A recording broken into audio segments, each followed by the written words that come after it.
Usa sa mga tourist spot sa syudad sa Panabo ang Mangrove Park Forest nga ginadayo sa mga turista.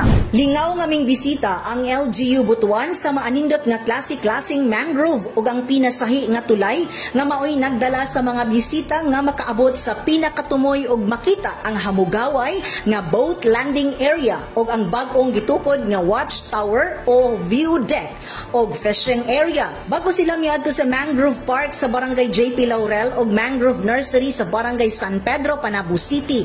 Nagpahigayon usa og hamubong programa sa pagpaila sa mga kahimuan sa syudad sa Panabo. Mihatag sa iyang mensahe si City Environmental and Natural Resources Office Department Head Engineer Felix Junases Sinahon sa pag-welcome sa mga bisita ug mihatag sa diskusyon si Environmental Management Specialist 2 Rexon Ingalgado. Ilabi na ang mga good practices nga padayon nga ginabuhat sa LGU Panabo pinaagi sa Senro aron mamintinar ang paglambo sa mga mangrove sa syudad. Sa maong kalihukan anaa si City Administrator Pedrito Amy Soles isip representante ni City Mayor Jose E. Relampagos og mga personahe sa Senro Butuan. Kini nga mga kalihukan nagpakita nga ang Panabo City padayon sa mga kahimuan sa pagpalambo nga mahimong basihan sa karatig syudad sa pag-benchmark og makatuon sa maayong pamaagi og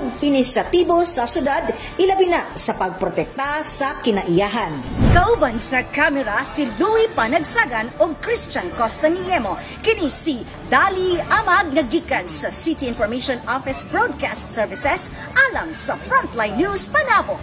Importante, informed.